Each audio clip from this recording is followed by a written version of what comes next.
જો આપણે ત્યાં ટેરાનો પણ એ જ ભાવ છે ને, માયારૂપ છે. અને એટલા માટે આપણે ત્યાં એમ નથી બોલતા કે દર્શન બંધ થઈ ગયા, આપણે એમ કે ટેરો આવી ગયો. અહીંયા બંધ કઈ થતું નથી, અહીંયા તો અહર્નિશ ભગવદ લીલા ચાલતી જ રહે છે. ઘણી વાર આપણને એમ થાય કે દ્વાર બંધ એટલે બધું જ બંધ. અરે ના, બહાર દર્શન કરવા આવેલા વૈષ્ણવને ખબર હોવી જોઈએ કે અંદર શું ચાલી રહ્યું છે. સેવાક્રમનો થોડો જ્ઞાન હોવો જોઈએ, કારણ કે જ્યારથી બહાર દર્શન કરવા આવનાર લોકોને એ ખબર નથી કે અંદર શું ચાલે છે, એટલે બહાર બૂમાબૂમ થાય, દર્શન ક્યારે ખુલશે, ક્યારે ખુલશે, ક્યારે ખુલશે. અરે ભીતર સેવા ચાલી રહી છે, પ્રભુ ભોગ આરોગી રહ્યા છે. અને ક્યાંક પ્રભુના સુખમાં આપણે ઉતાવળ, આપણા કામને કારણે ક્યાંક પ્રભુમાં જો ઉતાવળ કરાવીએ તો પ્રભુને શ્રમ પહોંચ્યો કહેવાય. અને એટલા માટે જે દર્શન કરવા જાઓ ત્યારે તમને ખ્યાલ હોવો જોઈએ કે હમણાં દર્શન બંધ છે, એટલે કે ટેરો આવેલો છે, તો ભીતર શું થઈ રહ્યું છે? એ ઉત્સવનો ક્રમ હોય કે નિત્યનો ક્રમ હોય. અને બંધ છે, મારો અધિકાર નથી આંખથી દર્શનનો, પણ ભાવથી ચિંતન તો કરી શકો. એટલે બહાર બેઠા બેઠા નેત્ર બંધ કરી એ ભાવ કરો કે હમણાં પ્રભુ જો રાજભોગ આરોગી રહ્યા છે તો બધા જ વ્રજભક્તો પ્રભુની સન્મુખ ઠાડા હશે. ગોપીજનો સ્વામીજી, ચંદ્રાવલીજી, લલિતાજી, યમુનાજી ઠાડા હશે અને પ્રભુને વિભિન્ન પ્રકારની સામગ્રી આરોગાવી રહ્યા. આવો ભાવ કરો. અનવસર પણ છે તો કઈ બંધ કઈ થઈ ગયું નથી. પ્રભુની લીલાઓ તો ચાલી જ રહી છે, પણ જ્યાં આપણો અવસર ન હોય એને અનવસર કહેવાય. અને એટલા માટે એ લીલાનું ચિંતન કરો. ટેરો આવેલો જુઓ, દ્વાર બંધ જુઓ એટલે એમ નહીં માનવું કે આજે પ્રભુ ન મળ્યા યા તમે પ્રભુની સન્મુખ ન થયા. અરે હવેલીમાં તો કદાચ ભીતર નહીં, પગથિયાને માથું અડાડીને પાછા જાઓ ને તોય તમારા દંડવત ઠાકોરજી સુધી પહોંચી જાય. કેવલ ત્યાંના પગથિયા, ત્યાંને તો આપણે ત્યાં તો સીડીનો પણ ભાવ, કારણ કે પ્રભુ સંબંધી મંદિર, પ્રભુ સંબંધી હવેલીમાં કોઈ પણ વસ્તુ લૌકિક નથી. અહીંયા તો પગથિયા પણ ભાવાત્મક છે, અહીંયા તો ટેરોય ભાવાત્મક છે, અહીંયા તો સજાવટ પણ ભાવાત્મક છે, અહીંયા દરેક વસ્તુનો ભાવ છે. એટલે જ આપણે ત્યાં ભાવ ભાવનાનો વિચાર કરવામાં આવે. તો અહીંયા જે વાત કરી રહ્યો છું, કનક કપીશમ, સોના જેવું પીળું, કારણ કે માયા રૂપ પીતાંબર છે, પ્રભુના શ્રીઅંગને ઢાંકી રહી છે. અને એટલા માટે એ રીતે જ વેણુ ગીતમાં આગળ ત્યાં હરણીઓ જ્યારે દર્શન કરે છે, ધન્યાસ્મ મૂઢ મતયોપી હરિણ્ય એતા યા નંદ નંદન મુપાત વિચિત્ર વેશમ. ત્યાં વસન છે પણ વિચિત્ર વેશ જોયા હરણીઓ. ગોપીજનો કહે કે જે દર્શન અમને નથી થતા એ હરણીઓ કરી રહી છે, અને એટલા માટે એમને ધન્ય કહ્યા. કોઈને ધન્ય ન કહ્યા અને ગોપીઓ હરણીઓને ધન્ય કહ્યા. એમ તો આપણે ત્યાં આટલા લોકોને ધન્ય કહ્યા છે. એક યશોદાજી, ધન્ય યશોદા ભાગ્ય તિહારો જીને એસો સુત જાયો. બીજું આપણે ત્યાં ધન્ય યમુનાજીને પણ કહ્યા છે, ધન્ય શ્રી યમને નિધિ દે નહારી. બીજા ભગવદીઓને ધન્ય ધન્ય ભાગ દાસ નિજજન કે જો યહ દર્શન પાવ્યો. જે પ્રભુની આવી અલૌકિક લીલાના દર્શન કરે, એટલે કે ઠાકોરજી અને ગુસાઈજીને એક કરીને જુએ, એ ભગવદી પણ ધન્ય છે. અને ચોથું હરણીઓને ધન્ય કહ્યા. હરણીઓ ધન્ય છે. કેમ? જે દર્શન અમને નથી થતા. તો કયા દર્શન? કે પ્રભુ જ્યારે વનમાં પધારે ત્યારે ગોપીજનો ઋતુને અનુસાર સુંદર કુંજ નિકુંજોના મનોરથો સિદ્ધ કરી રાખે. અને જ્યારે પ્રભુ પધારે વનમાં ત્યારે સ્વામિનીજી સહિત ના કેટલીક ગોપીઓ ગામમાં રહી અને લીલાનું ચિંતન કરે છે, અને કેટલીક ગોપીઓ વનમાં પહોંચી પ્રભુના મનોરથો કરે. અનવસર સમય, રાજભોગ સમય, અને સુંદર પુષ્પોની કુંજો બનાવી અને ઠાકોરજીને સ્વામીજીને બિરાજમાન કરે. દેખન કુંજ કુટીર, ચલો સખી દેખન કુંજ કુટીર. અને કુંજ કુટીરમાં બિરાજમાન થાય.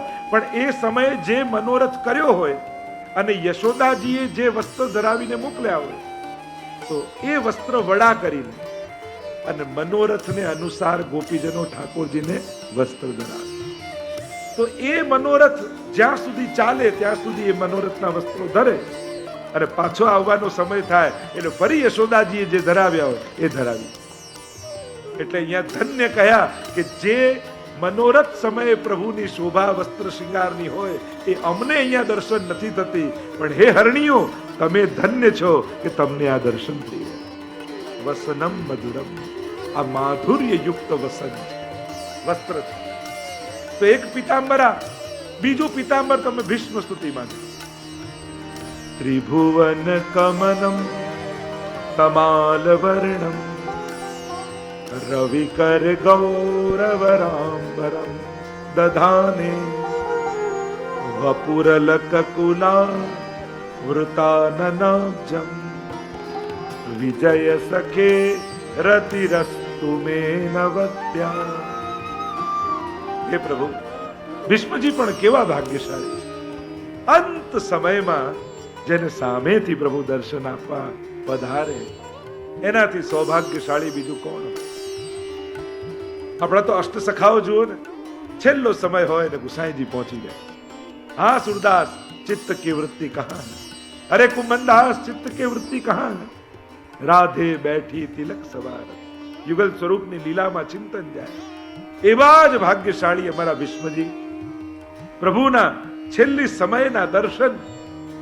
ત્રિભુવન કમનમ, જો અંત સમયમાં પણ સ્વાસ્થ્ય કે દર્દ કે દુઃખની ચિંતા નથી, દુઃખને અનુભવ નથી કરી રહ્યા, પ્રભુના સૌંદર્યને માણી રહ્યા. વિચાર કરો, અંતિમ સમયમાં પણ જે પ્રભુનું સૌંદર્ય માણતા માણતા દેહ છોડે એની તો ગતિ ભગવાન સિવાય બીજે ક્યાં થવાની? ત્રિભુવન કમનમ તમાલ વર્ણમ રવિ કર ગૌરવરાંબરમ દધાન.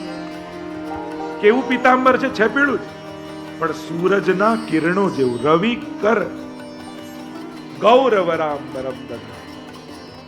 રવિના સૂરજના કિરણો જેવું પીળું છે. એટલે કે છે પીળું જ, પણ અહીંયા સોના જેવું નહીં, સૂરજના કિરણો જેવું. કારણ અહીંયા પ્રભુએ શ્રીઅંગ છુપાવવાનું નથી, અહીંયા તો ભીષ્મજીને દર્શન આપવાના છે. અને એટલા માટે ત્યાં માયારૂપ પિતાંબર હતું, અહીંયા જ્ઞાનરૂપ પિતાંબર છે. કારણ કે સૂરજનો કિરણોનો ઉદય થાય તો ન દેખાતી વસ્તુ પણ દેખાવા લાગે. પ્રભુ અહીંયા ઢાંકવા માટે નથી આવ્યા, અહીંયા તો બતાવવા માટે, દર્શન કરાવવા માટે, આપવા માટે આવ્યા છે. એટલે સૂરજના કિરણો જેવું કહ્યું. કારણ કે સૂર્યોદય થતાની સાથે આ તો જ્ઞાનરૂપ પિતાંબર છે. આનો એવો પ્રકાશ પિતાંબરનો છે કે એના પ્રકાશમાં પ્રભુના આખા શ્રીઅંગના દર્શન થઈ રહે. એ રીતે જ બ્રહ્માજીની સ્તુતિમાં જાઓ તો તડિદંબરાય, વીજળીના જેવું પીળું. કારણ કે ત્યાં બ્રહ્માજીનો નિગ્રહ કરવાનો છે. તો એક પ્રસિદ્ધ પ્રભુનું પીતાંબર છે. બીજું પ્રભુનું એક પ્રસિદ્ધ વસ્ત્ર જેમાં માધુર્ય હોય એ છે નીલાંબર. કારણ કે ગોવર્ધન ગિરી સઘન કંદરા રેન નિવાસ કિયો પિય પ્યારી. ગિરાજની કંદરામાં આખી રાત્રિ ઠાકોરજી અને સ્વામીજીએ અલૌકિક વિહાર કર્યો છે. પરસ્પર એકબીજાના શ્રૃંગાર ધર્યા છે, વસ્ત્રો ધર્યા છે. અને આખી રાત્રિ લીલા થઈ. સવારે શંખનાદ થયો નંદાલયમાં, અને ઉતાવળમાં ઠાકોરજી પીતાંબર ભૂલી અને સ્વામીજીનું નીલાંબર લઈને દોડી ગયા. એટલે જ તો આપણે ત્યાં હરિયાળી અમાસમાં હરો રંગ ઠાકોરજીને ગમે. કારણ આ નીલો એટલે કે નીલાંબર સ્વામીજીનું, પીતાંબર પીળું એટલે ઠાકોરજીનું, અને આ બંને ભેગું કરો તો લીલો રંગ બને. એટલે કે યુગલ સ્વરૂપનો ભાવ એ લીલું વસ્ત્ર છે. એટલે લીલી ઘટા અને આદિ મનોરથો થતા હોય છે. કારણ કે આ યુગલ સ્વરૂપના ઉભય યુગલ સ્વરૂપનો ભાવ છે. તો આમ નીલાંબર. અને ત્રીજું બહુ જ પ્રસિદ્ધ પ્રભુનું એક વસ્ત્ર છે, અને એ છે કાળી કામળી.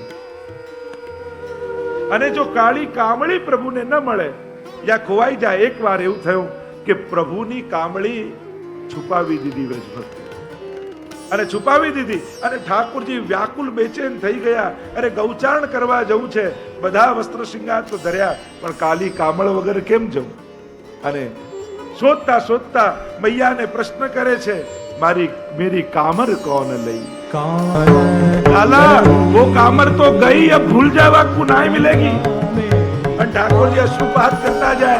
चलो बीजो एक सखा के, जो लालन तू मेरे आगे नाचेगो तो मैं नई कामर ला दूंगा. ઠાકોર જી કે નવી નથી જોઈતી, મારે તો એ જ જોઈએ છે. એ તો સ્વામીજી આપેલી છે. અને યશોદાજીની આગળ આવી લાલન પોક મૂકી મૂકીને રડી પડ્યા, મૈયા કછું બી કર, મૂકવો કામર લાગે.